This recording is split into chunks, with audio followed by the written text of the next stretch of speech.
der Nacht zum 13. August 1961 begann die DDR, durch Berlin eine Mauer zu bauen. Ein brisantes Unterfangen in krisengeschüttelter Zeit, das die Welt überraschte.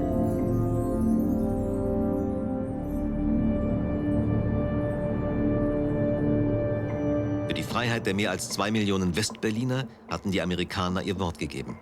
Was mit den 18 Millionen Deutschen hinter dem Eisernen Vorhang geschah, entzog sich ihrem Einfluss.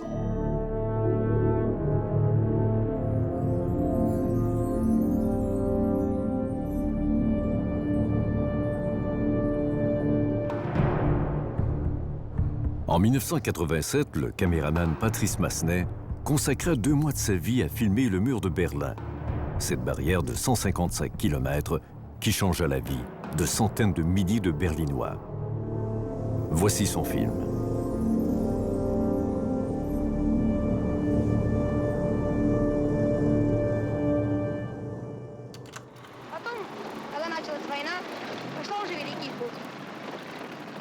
Je suis né en 1945, 2 mois après la fin de la guerre, en Allemagne, occupée par les Alliés, particulièrement à Fribourg-en-Brisgau. Et vous avez ici une photo de la famille avec mon frère Bruno, ma mère, moi-même et ma sœur Ingrid.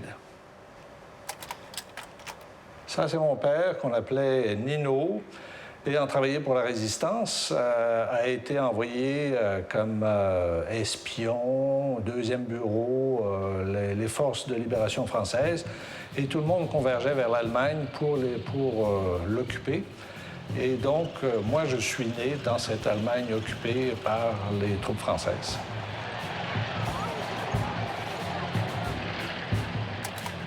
Alors, je suis caméraman depuis près de 40 ans.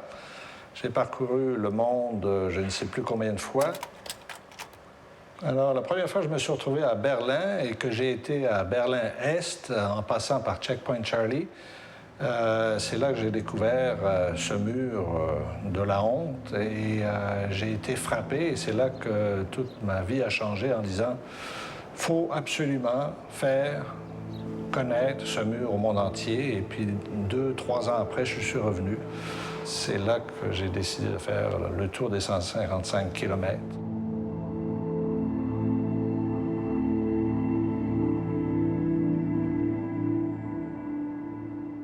Pendant les 2 mois que j'ai fait le tour du mur, j'ai tourné pour à peu près 30 heures de matériel et des images qui, pour l'essentiel, n'ont jamais été montrées.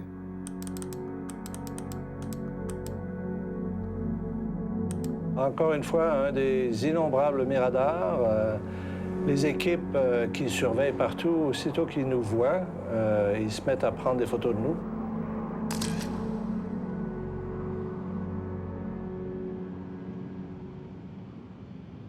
La question que je me pose et pour laquelle je reviens à Berlin, avec les milliers de photos qu'ils ont pris de nous pendant qu'on faisait le tour, j'ai hâte de voir s'ils ont vraiment un dossier sur nous à la Stasi. Deutsche Welle.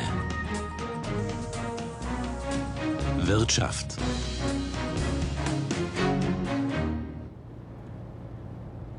C'est la première fois depuis 1987 que je reviens ici. Mais c'est moderne, écoute, je ne reconnais pas du tout la ville. Moi, quand je suis venu ici, il y avait encore tous les vieux édifices qui étaient défoncés par les balles, les obus. C'était pas en ruine, mais disons que c'était pas du tout ce que c'est maintenant. Maintenant, c'est une ville moderne, flambant neuve. Assez impressionnant. Non, c'est complètement méconnaissable. Complètement méconnaissable.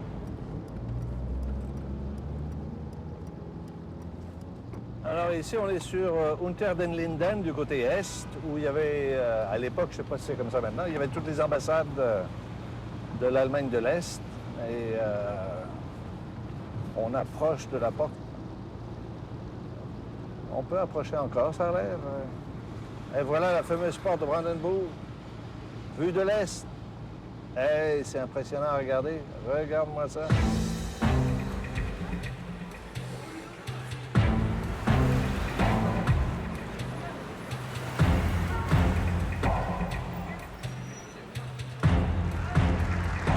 Gorbachev, tear down this wall.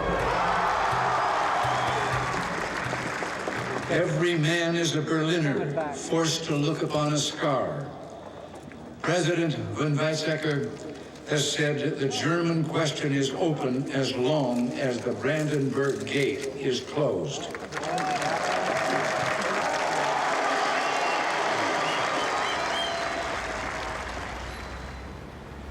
Alors ça, c'était en 1987. J'étais ici en train de filmer le discours du président américain Ronald Reagan. Et il y avait aussi le Secret Service qui protégeait le président. Il y avait l'armée américaine qui protégeait le président. Il y avait aussi la police secrète allemande aussi. Et de l'autre côté, sur la porte de Brandenburg, il y avait aussi énormément de sécurité. Il y avait des jumelles, des appareils photo. Si mon souvenir est bon, il y avait peut-être 5 000, 6 000 personnes, 8 000 personnes. Je veux dire, tout le 17 juin, comme ça, c'était rempli de monde. C'était une démonstration monstre qui avait été bien organisée par la mairie de Berlin.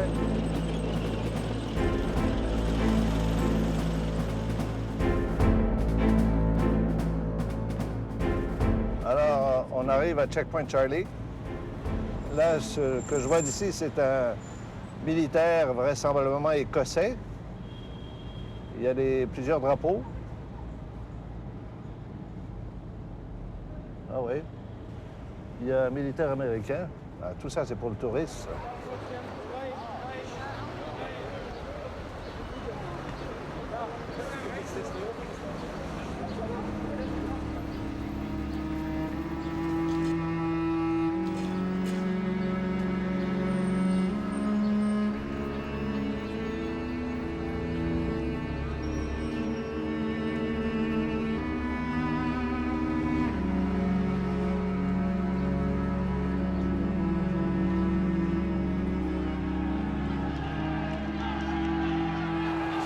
C'est très émouvant parce qu'il y a eu tous les mouvements contestataires. Ils sont tous là sur les photos.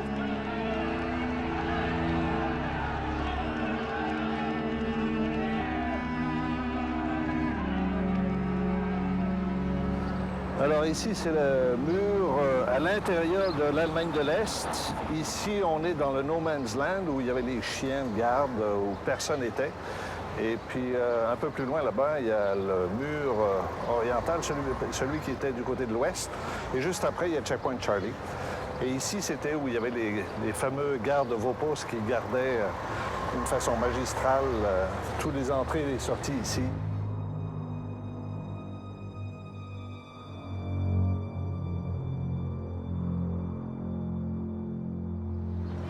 Ah, ici, c'est Checkpoint Charlie. C'est la première fois que je suis rentré en Allemagne de l'Est. C'était exactement comme ça. On arrivait ici comme ça. Et puis les voitures passaient ici, arrêtaient, on sortait, puis ils fouillaient tout, avec des miroirs en dessous des voitures, etc. Puis les militaires, eux, ils passaient tout droit. Eux, ils n'avaient aucune vérification. C'était très intimidant. Sans avoir peur, parce que je savais qu'on avait des permissions, là, je peux te dire que les gens ne nous aimaient pas du tout. Ça, ils étaient vraiment pas contents de voir des gens de l'Ouest rentrer à l'Est.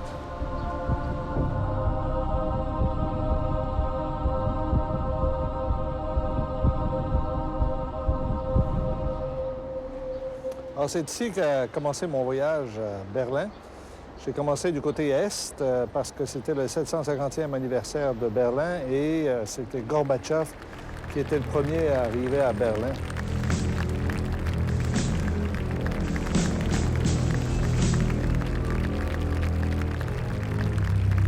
C'est très impressionnant de voir tous ces hauts dignitaires des pays satellites de l'Est arriver avec Gorbatchev. Il y avait Jaruzelski, il y avait Ceausescu et il y a tous les partisans, évidemment, selon nous, qui ont été choisis pour être dans la foule, pour acclamer ces gens-là.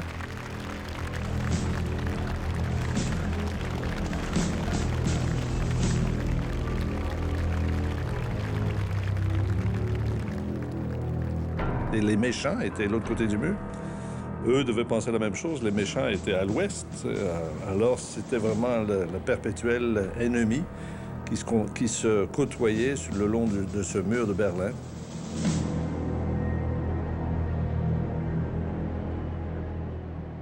La division de l'Allemagne, d'abord, elle s'est faite entre le communiste et le capitaliste. C'est-à-dire les Soviétiques d'un côté, les Français, les Anglais, les Américains de l'autre côté. Et grosso modo, l'Allemagne était divisée en deux, du nord au sud. À l'est, les communistes, à l'ouest, les... Et Berlin était un îlot à l'intérieur de l'Allemagne de l'Est. Et c'était loin à l'intérieur de l'Allemagne de l'Est. Imaginez une ville moderne comme Montréal où il y a la rue Saint-Laurent qui, du jour au lendemain, ils mettent une clôture puis qu'ils mettent 10 000 hommes pour diviser, pour contrôler cette rue Saint-Laurent. Et après la clôture, ils montent un mur en ciment de à peu près 12 pieds de haut. Et après ça, pour être sûr que personne ne puisse passer ni d'un côté ni de l'autre, ils font un no man's land d'à peu près 50, 100 pieds, 200 pieds.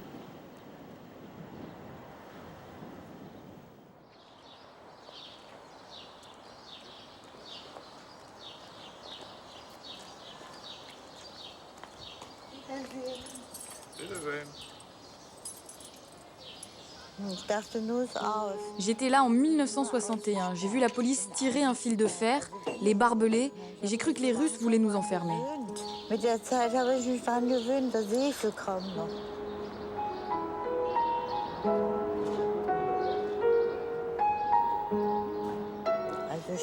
Les voisins de l'autre côté n'osent pas nous regarder par la fenêtre.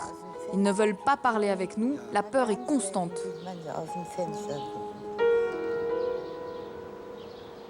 Alors, ce qui m'a impressionné dans les entrevues qu'on a faites en 1987, c'est cette sorte de résignation que le mur était là pour toujours et il disparaîtrait jamais.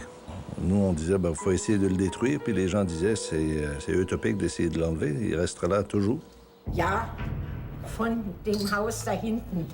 y a quelques années, il y a eu un cadre qui a été trouvé. Quelqu'un s'était évadé. Ça fait 8 ans. Je me souviens, ils étaient 2. Je vis pas de ce côté de l'appartement. On ne veut plus le voir. À force de vivre à ses côtés, on le voit plus. J'évite quand même de le regarder. On est peu de choses. On ne peut rien changer.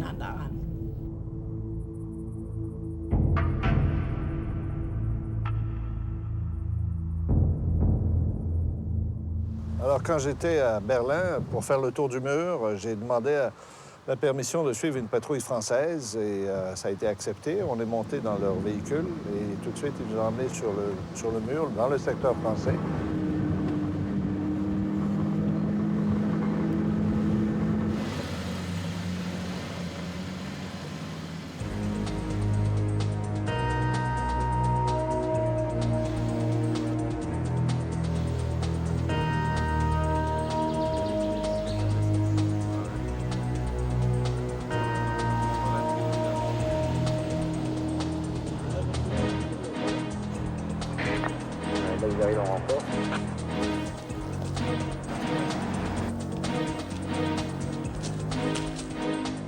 C'était le jeu du chat et de la souris entre les patrouilles de l'Est et les patrouilles de l'Ouest.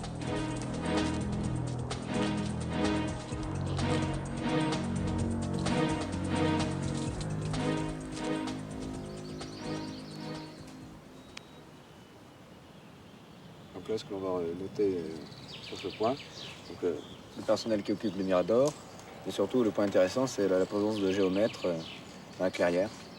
Comme ce sont des travaux que l'on suit depuis pas mal de temps, c'est une indication supplémentaire. Bon, vous ne voyez pas. Vous prenez Berturel, Gracia. Ouais, sur la droite.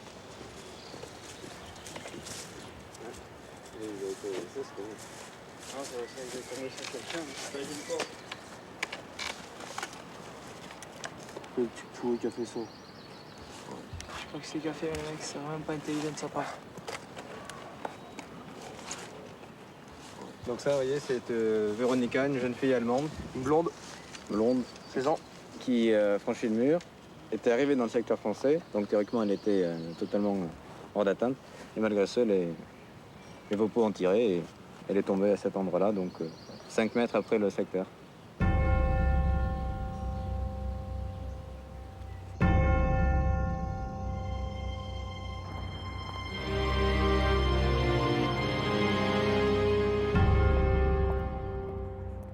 Bien, ici, c'était un des ponts où les gens passaient.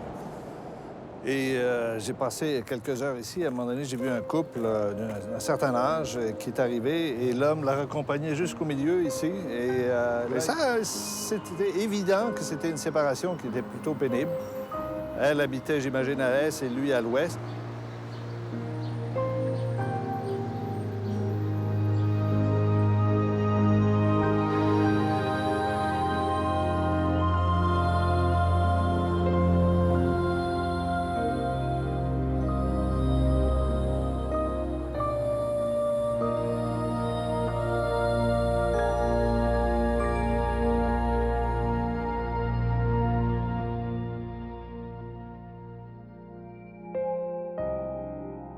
Die wird in 50 und auch in 100 Jahren noch bestehen bleiben, wenn die dazu vorhandenen Gründe noch nicht beseitigt sind.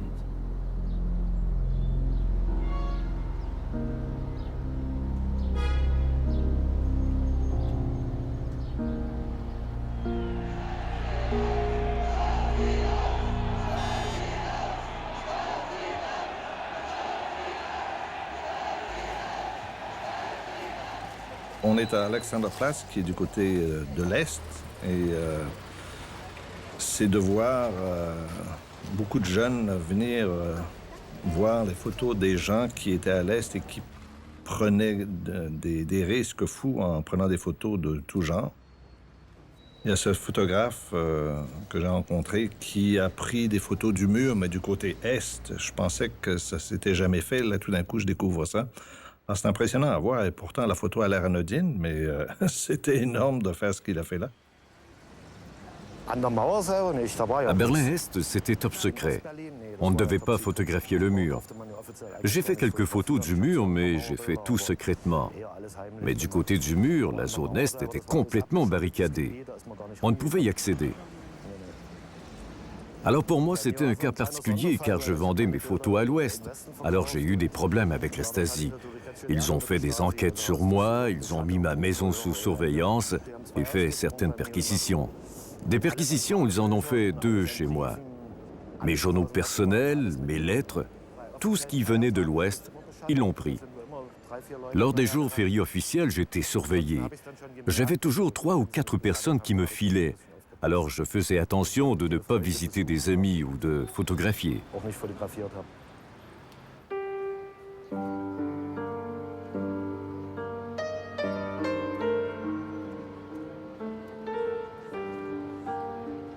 Da war schon dieses Moment des Vergessens und der schönen Rednerei, der wohnte dieser Zeit schon inne. Sonst hätte ich nicht 2 Tage nach dem Mauerfall folgenden Text geschrieben, den wir jetzt als erstes Lied singen werden.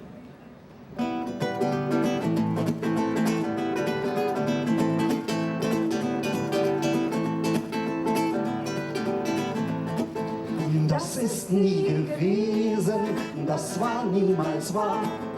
Ach, wir waren im Leben niemals in Gefahr. Aus den offenen Wunden fließt jetzt roter Wein. Nur die schon verblutet können nicht verzeihen. Les chanteurs, comme tous les artistes, n'avaient pas le droit de faire quelque chose de libre. Il fallait que ce soit toujours la ligne du parti. Sinon, c'était incontrôlable. Et qu'est-ce que les artistes veulent faire? C'est pas une ligne du parti, mais ils veulent faire leur art à eux, leur expression, leur envie. Ces gens-là ont été réprimés, dont ce gars-là.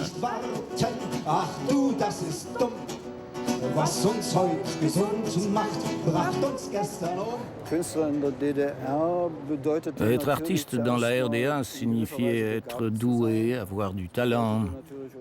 De pouvoir agir comme artiste signifiait aussi suivre la ligne du parti. Ceux qui disaient les choses importantes, comme parler de l'abus du pouvoir, ne pouvaient pas aller sur scène. Ça passait par la censure de l'État. C'est ce qui s'est passé avec moi. En peu de temps, j'ai eu l'interdiction de travailler. Ich selber hatte, als ich diese Dinge angesprochen habe, wie Presseunfreiheit, Reiseunfreiheit, innerhalb von kurzer Zeit Berufsverbot bekommen.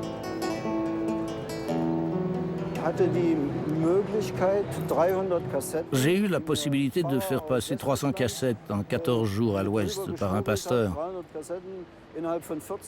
Ces cassettes ont été copiées et recopiées, à tel point que certaines que j'ai écoutées par la suite n'étaient presque plus audibles.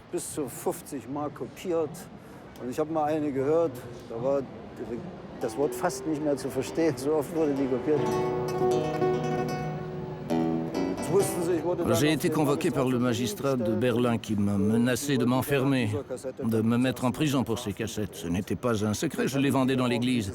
Il n'en reste pas moins que quelques temps plus tard, on m'enferma avant que l'Ouest me rapatrie.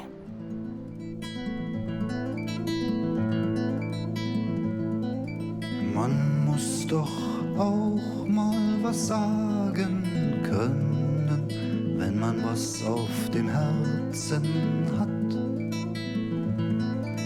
Man muss doch die Spreu auch vom Weizen trennen, sonst wird man doch nie richtig satt.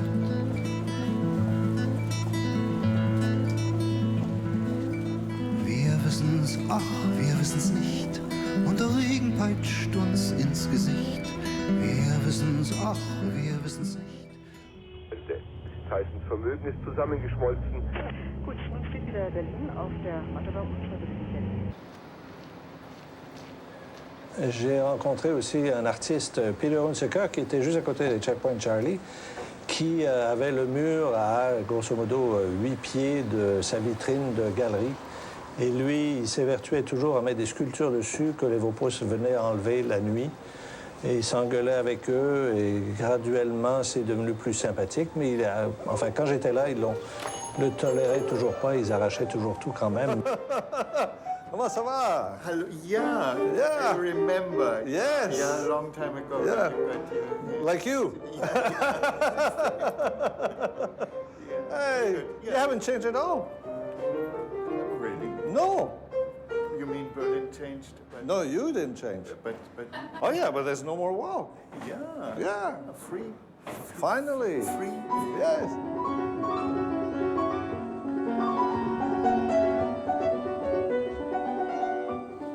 Peter, so this is you 23 years ago.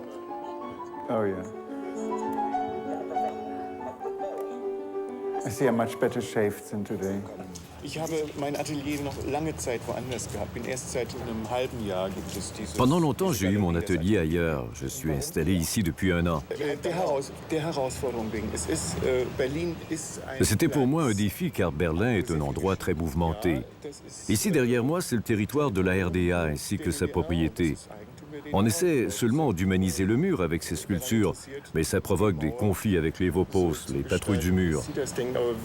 Wir müssen damit leben. Es ist eine Auseinandersetzung.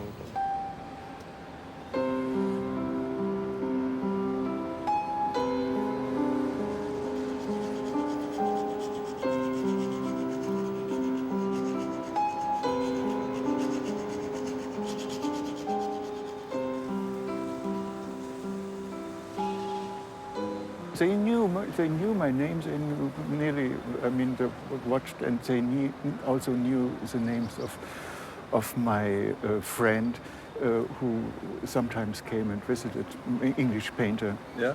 And they knew his name too. I don't know how they. Is he the one that found the pictures? Yes. Yeah. And then No, not he. No, he's the one who got hurt when he started to fight for the masks I put on the wall.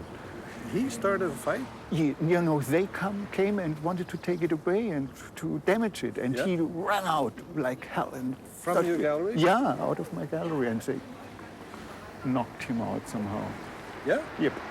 So the GDR guard patrol hit him? Yes. And there was a big fight? Yes. Yeah. There were 7 when there were 7 of them? Yep.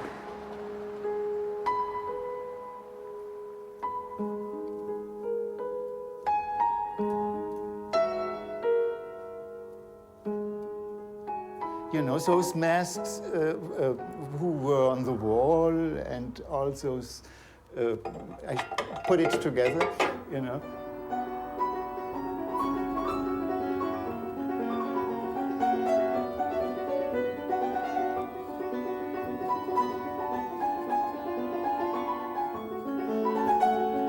total new situation, and possibly something better is coming out.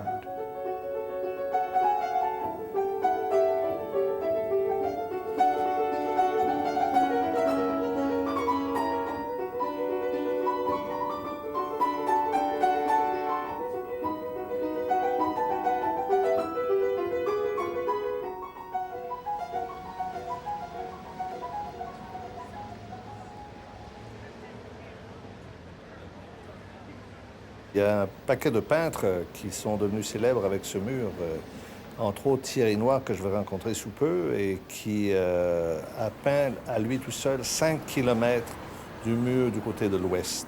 Il y a une section qui n'a presque pas été touchée parce qu'elle était du côté est, qui s'appelle maintenant le East Side Gallery. Quand vous avez commencé le premier jet, par exemple, vous aviez une idée ou... Non, spontanément, j'ai fait quelque chose. J'ai fait un petit chien. Un petit chien? Ouais. Oui, je me souviens du petit chien, je l'ai vu, ça. Le petit chien qui en France, j'avais fait ce petit chien dans un bureau. Oui. Et le chef s'est reconnu, il croyait que c'était une caricature de lui, alors j'ai été viré. C'est bon. Ouais. Alors, il a été immortalisé sur le mur. Voilà.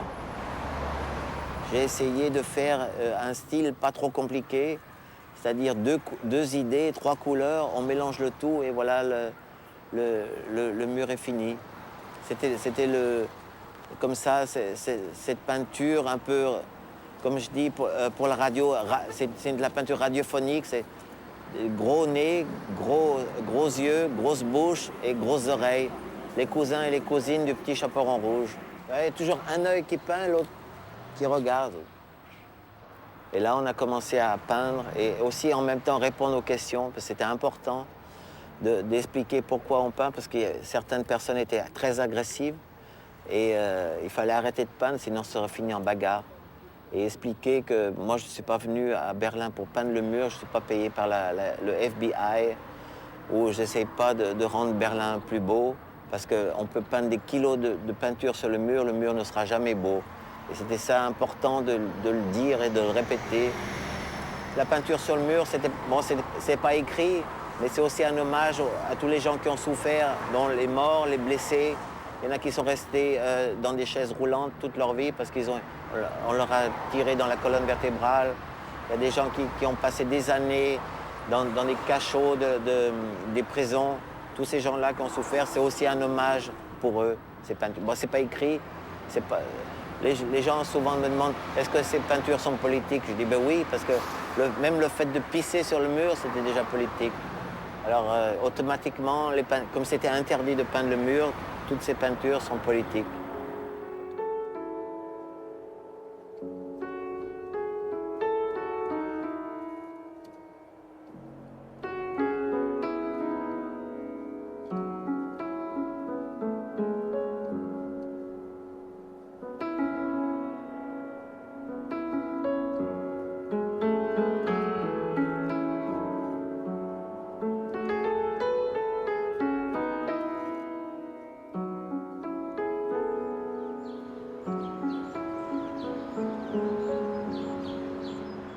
Alors le mur n'était pas juste une forme de répression, c'était aussi une machine à tuer et qui en a tué plus de 200.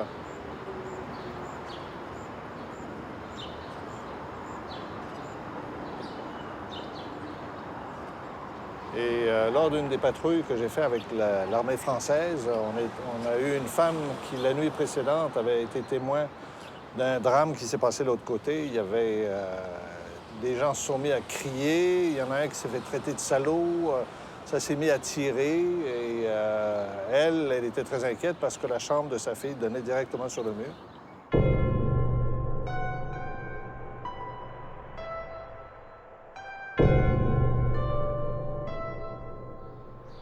Einer ist geflüchtet mit einer Leiter von der Mauer hier rüber. Und als er schon hier oben war, hat einer geschossen. Der andere scheint daneben geschossen zu haben, also bewusst. Und der andere hat gerufen, dieses Schwein muss getötet werden oder so ähnlich. Und der ist erschossen worden, unverblutet. Ne? Haben also liegen gelassen. Wir haben das von hier unserem Schlafzimmerfenster aus gehört, gesehen.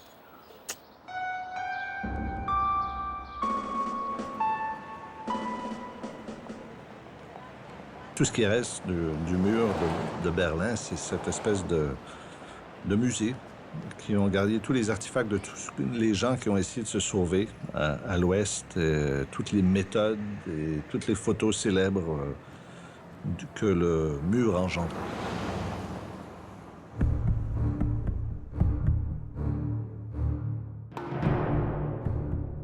Il y en a qui se sont cachés dans des voitures, qui ont remplacé les réservoirs d'essence pour mettre une personne dedans, d'autres dans des valises. C'est pas l'ingéniosité qui manquait pour essayer de passer.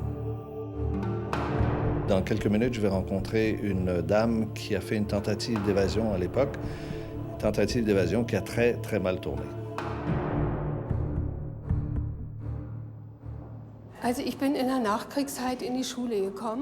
Je suis arrivée à l'école à l'époque d'après-guerre et j'ai été élevée de façon anticommuniste par ma famille parce que pendant la guerre, ils ont fait toutes sortes de choses.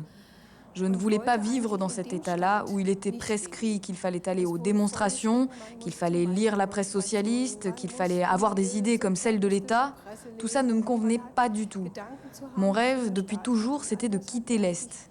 Mais la question, c'était comment ? Und mein Wunsch war immer, den Osten zu verlassen. Nur es war die Frage, wie. Und dann habe ich durch Freunde 1981 die Möglichkeit bekommen. Et puis en 1981, j'ai eu la possibilité d'aller à l'Ouest grâce à des amis dans le coffre d'une voiture de diplomate. Sans réfléchir, j'ai dit oui. Et ensuite, on m'a dit comment et où. J'ai laissé mon appartement vide, sans adresse, sans photo, sans lettres. J'avais tout brûlé avant et je me suis rendue au lieu de la fuite.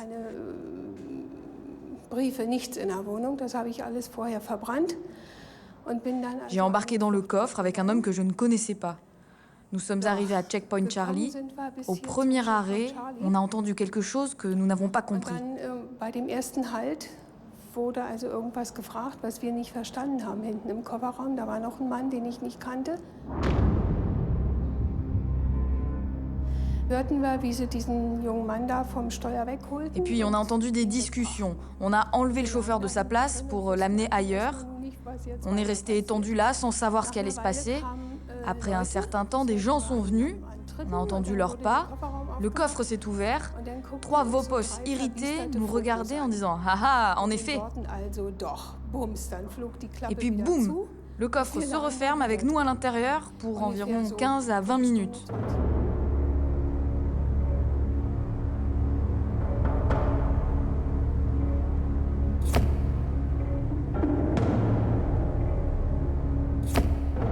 Da und der musste dann jedem von uns aus dem Kofferraum raushelfen. Et puis ils sont revenus ouvrir le coffre. Le chauffeur du diplomate a dû aider chacun de nous à sortir de la voiture. Près de l'auto, il y avait un trépied avec un appareil photo. On a dû se placer tous les 3 et des photos ont été prises de nous. Et puis on a été séparés. On a marché au-delà de la frontière. Il faisait noir, c'était vers 22h, le 26 septembre 1981. Et on est arrivé dans une vieille maison, mais séparés les uns des autres. Et avant d'y arriver, il y a 2 Vopos qui nous ont dit « Si vous tentez de vous enfuir, nous tirons ».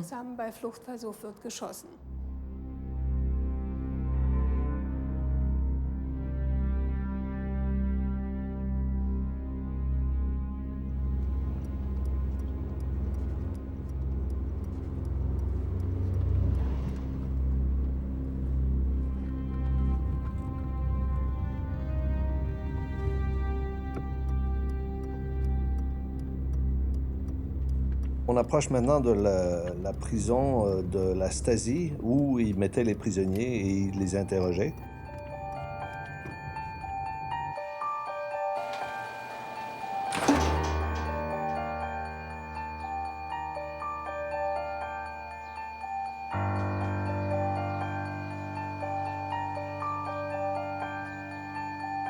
On voit les premiers cachots sous le régime soviétique.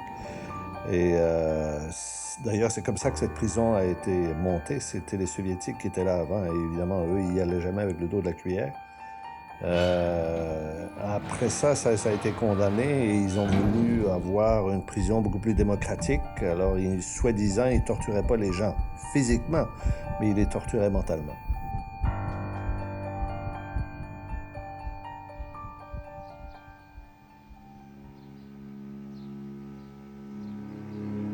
Ici, c'est un édifice de 3 étages avec plus ou moins 40 salles d'interrogation, toutes exactement sur le même modèle.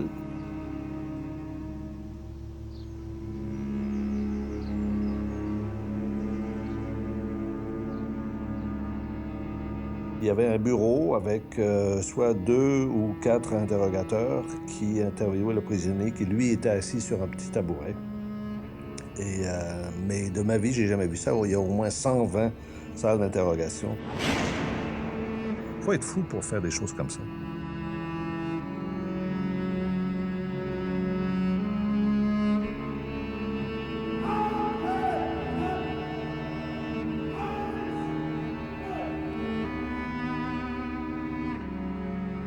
L'Allemagne de l'Est avait développé un nouveau commerce, c'était monnayer leurs détenus.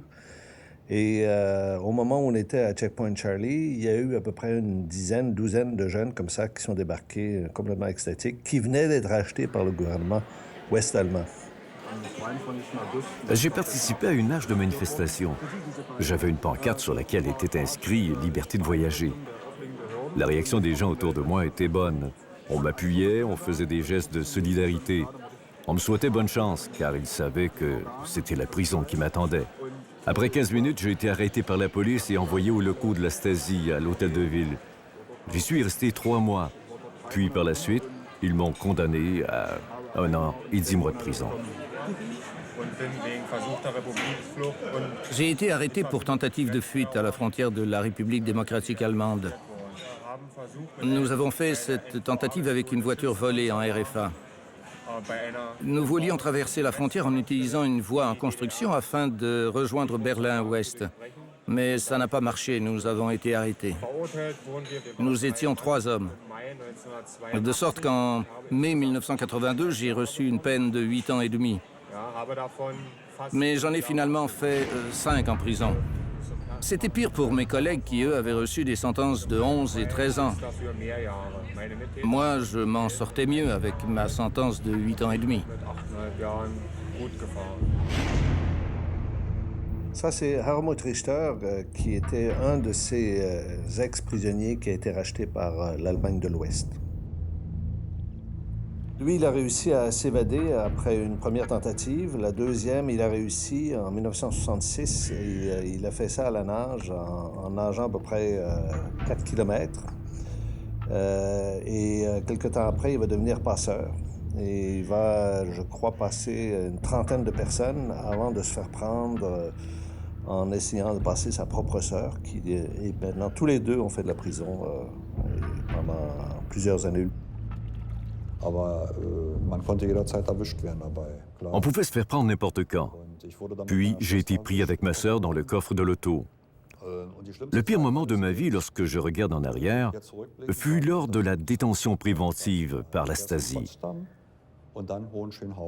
Premièrement à Potsdam, et puis à Hohenschönhausen. Après 3 mois, on commence vraiment à prier pour qu'on ait la chance d'aller devant les tribunaux. Parce que sinon quoi? On va nous tuer.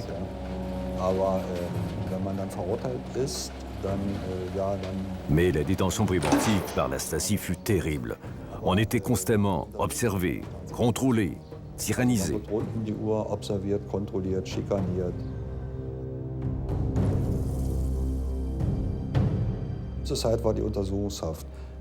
Le pire moment fut lors de la détention préventive. On a pu prouver que j'avais fait traverser dans mon coffre 18 personnes à l'ouest. Et c'était pour la RDA le pire des crimes. C'était comme faire du commerce avec des humains, malgré que ceux-ci étaient volontaires. Pourtant, la RDA a vendu 34 000 prisonniers à l'ouest. L'ex-RFA a acheté pour 3,4 milliards à l'ex-RDA. Tout ça est bien connu. J'ai été libéré 5 ans plus tard, en 1980. J'ai toutefois continué de l'extérieur à critiquer le régime.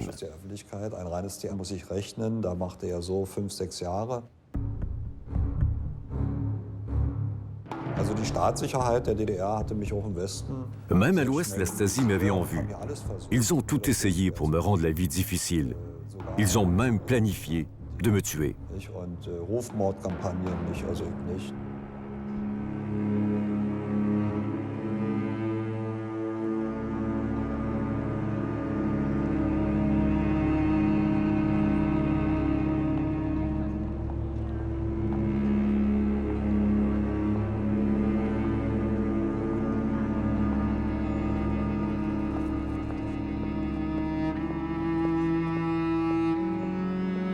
va rencontrer Dieter Zellner, qui était l'adjoint du maire de l'époque, et que j'avais interviewé au Reichstag, juste au-dessus du mur, même qu'il y avait des gens qui nous regardaient de l'autre côté.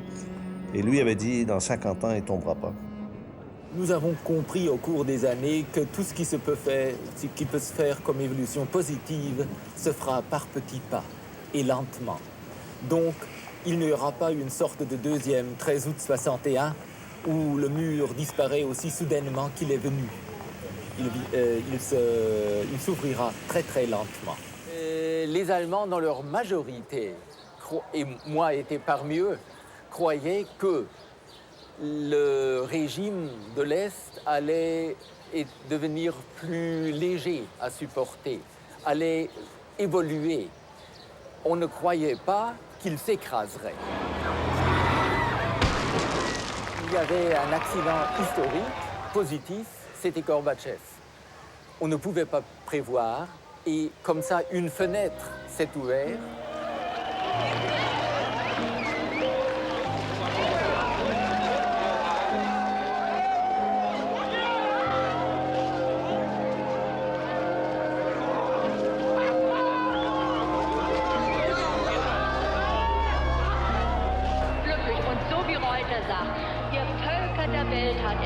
Schaut auf diese Stadt. Und damit möchte ich Ihnen allen sagen, ihr Völker der Welt, schaut auf diese Stadt und freut euch mit uns.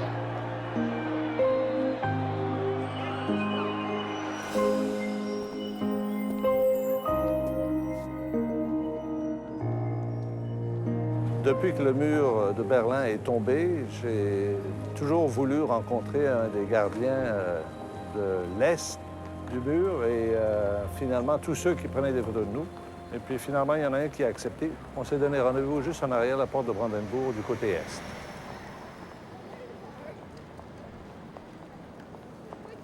Fleischer? Yes.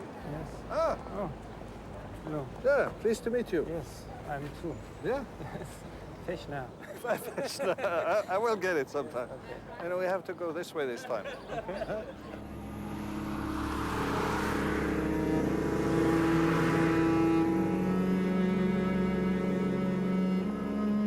Oui, je me souviens, ça c'était la route pour les patrouilles motorisées. Vous voyez, là, ce qu'on voit, c'est un poste frontalier. C'était en banlieue de Berlin, je crois.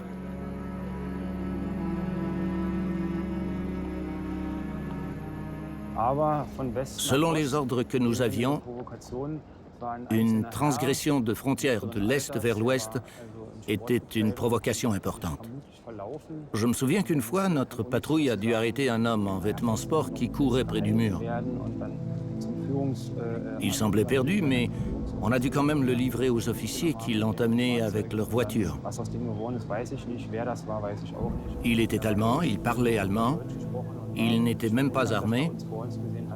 Alors on était mal à l'aise de l'arrêter, c'est un mauvais souvenir.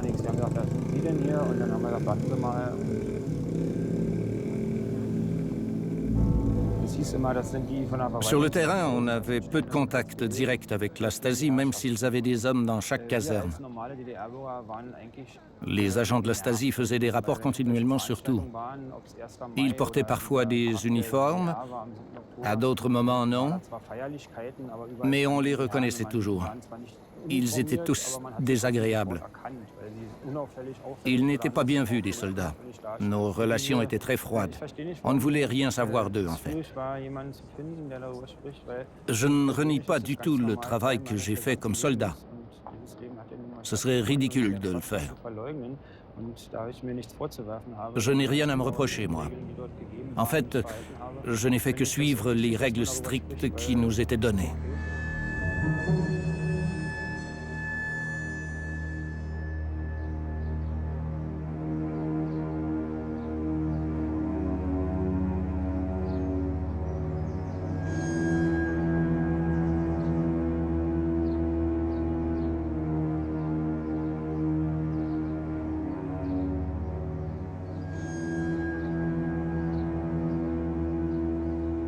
Ici, on est à Berlin, au quartier général de la Stasi, qui était à l'époque la police secrète est-allemande et qui gardait des dossiers sur tous les citoyens est-allemands, y compris aussi tous les étrangers qui, de proche ou de loin, venaient en République fédérale allemande. Et moi, je suis convaincu qu'il y a un dossier sur moi ici quand j'ai fait le tour du mur à mon tour. Et c'est ça que je vais essayer de trouver maintenant. Herr Massenet? Yes. Ah! Willkommen im Yes. Stasi-Archiv bei der Bundesbeauftragten für Okay. Stasi-Unterlagen. Ja. Wir gehen jetzt zusammen ins Okay. Archiv. Yes. Okay.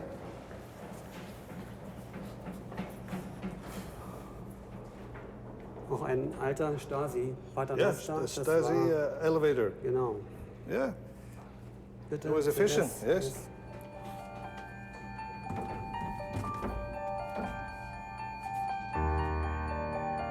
So you better go. C'est une permission exceptionnelle de pouvoir aller filmer ces milliers de kilomètres d'archives.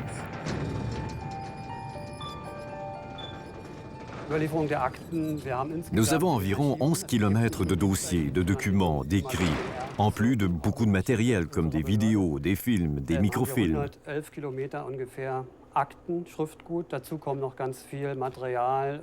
Cet établissement était le plus important pour conserver les archives de la Stasi. C'était environ 23 kilomètres de dossiers. Ça ressemble à ce que vous voyez ici. Hier im Haus es war das größte Stasi-Magazin, das größte Archiv. Ja, ich kann jetzt hier Il est certain que s'il a filmé le mur du côté de l'ouest, ce fut certainement observé par la RDA. C'était un processus assez normal. Mais s'il a filmé pendant 2 mois la RDA, la Stasi a possiblement observé son cas de plus près. Je vais vérifier les recherches que j'ai demandées sur vous. gefilmt haben, dann wird die DDR und die Stasi schon vielleicht genauer hingeguckt haben.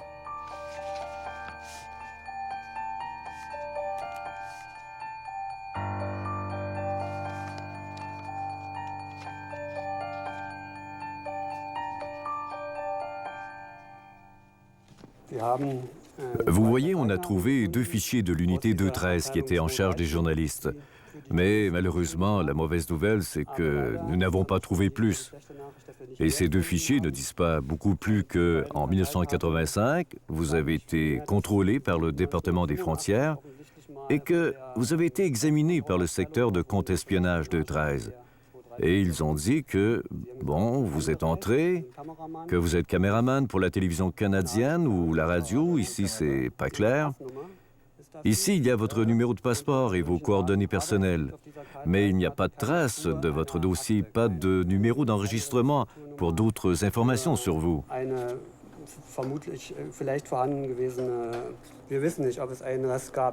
Nous ne savons pas s'il y a eu autre chose.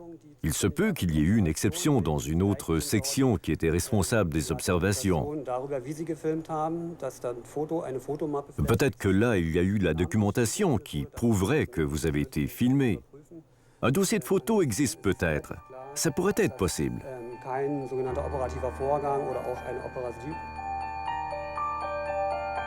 Ben, ce qu'on m'a dit, c'est qu'il y a à peu près 80 km de dossiers qui ont été détruits lors de la chute du mur ou évacués vers Moscou.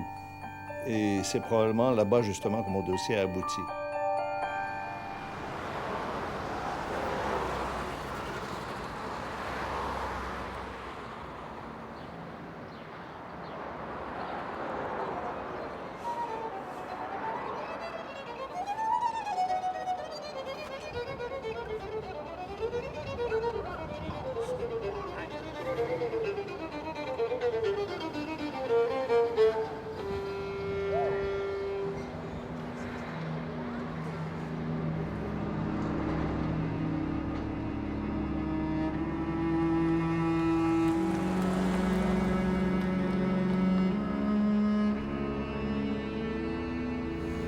Moi, je trouve que pour montrer les horreurs qu'on est capable de faire, on ne va jamais assez loin, dans la mesure qu'il faut se souvenir de à quel point on peut aller dans les horreurs.